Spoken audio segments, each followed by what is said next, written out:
guys, right, today I'm going to tell you how to do a ball diff, frankly, yeah, because all I ever see is people saying, my ball diff's slipping, my ball diff's slipping, I've melted my plates, I've done this, I've done that. So today I'm going to try and tell you how to build a diff so it basically doesn't fall apart, okay? So bear with me and I'll show you the basics. Right, let's start the rebuild with the rings. These are the ones from my Cougar. As you can see, they've slightly worn. You see a slight line that the balls have worn into the plates. So what we're going to do is we're going to use this bit of wet and dry, and we are going to sand them basically. And what we're going to do is we're going to, it's a bit difficult trying to hold the damn camera at the same time, but we're going to sand them in a circular motion like that, okay? Right, let me just put the camera down, I'll do that and then I'll be back.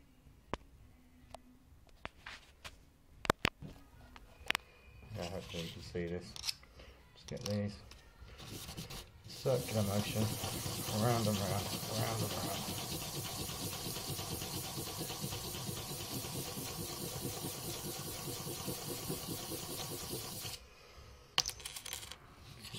A bit more.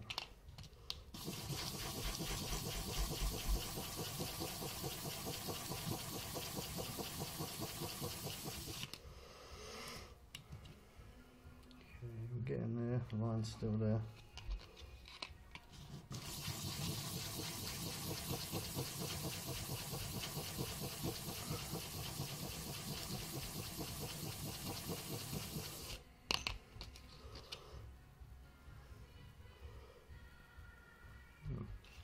Big grooves.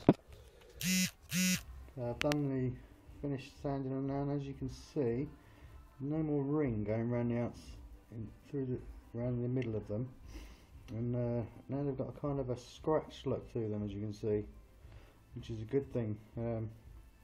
When I build a diff for the first time, I would always sand the plates, as I feel that the scratched plate will give you a better purchase on your on the balls inside.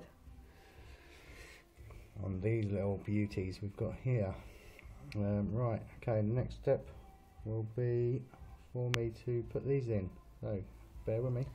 Okay, put my bearings on my male side of the diff, and what I'm going to do now is I've put a little bit of silicone diff lube, silicone diff lube from Schumacher, and what we've done is we've just put a little bit around the edge of there, and what we're going to do is going to put this on top of that. Okay, as you can see, diff plate's been put on now, and I've just put just a tiny smidgen of the diff grease just on the top of the plate there, just like that. Okay, next up is going to be the gear and the balls. Okay, I've put a little bit of diff lube in there to seat the balls on. As you can see, just run it round. I've done it both sides, and we've not used a lot on this. You don't need a lot. Basically, put a bit on the end of that, pick your ball up, bring it over, and just drop it in the hole. Okay. Just keep doing that. Not very steady with the camera, I must admit.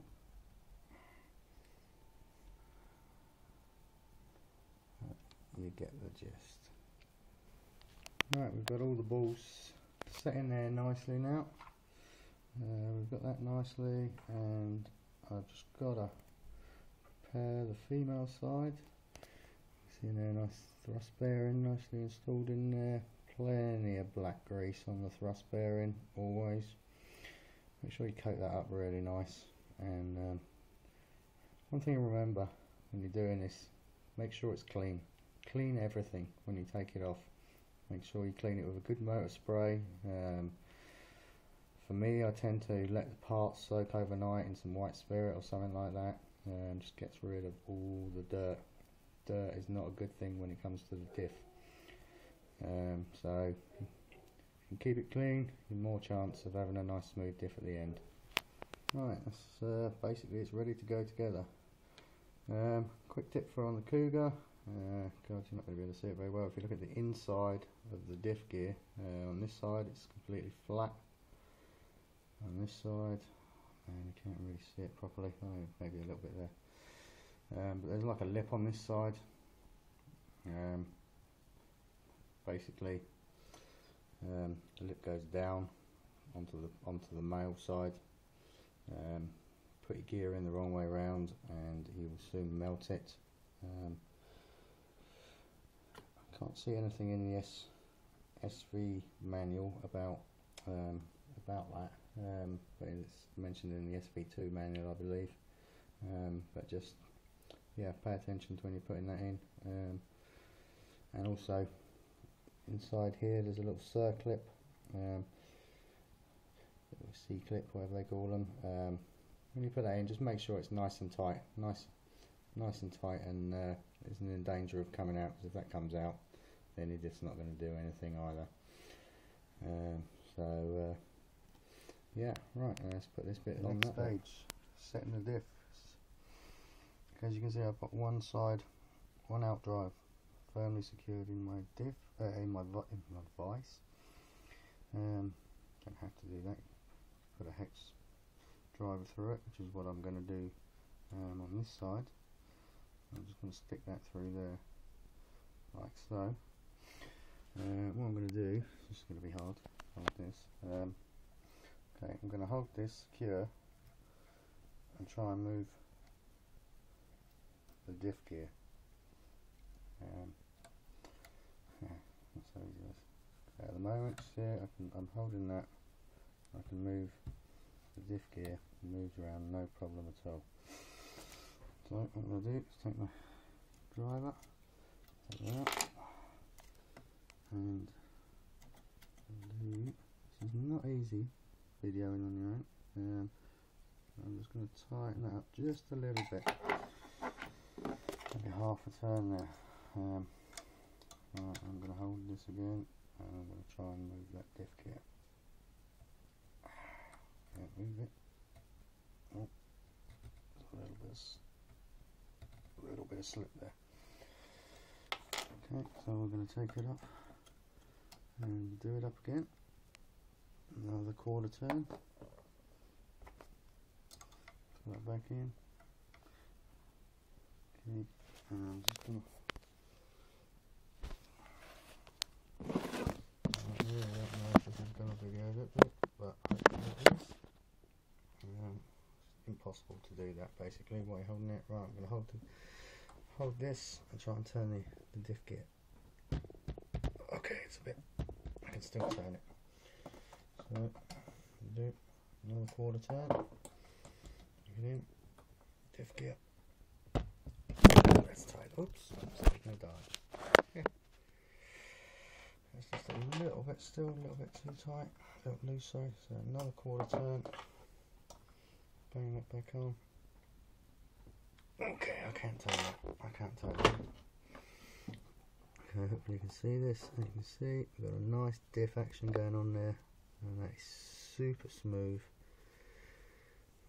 and it's real nice. For me, that's the best way to set your diff. Okay guys, hope you enjoyed that. Well, really, I don't know about enjoying it, but with any luck it actually made sense. It's not difficult, is it? Just keep everything clean, replace the bits that need replacing, sand the plates, and follow the manual as well. Always follow the manual, but basically if you follow the guidelines I think that I've pretty much set out there, I don't think you guys would have a problem anymore. So yeah, I'll see you again soon guys, and just remember, an RC car's for life, it's not just for Christmas.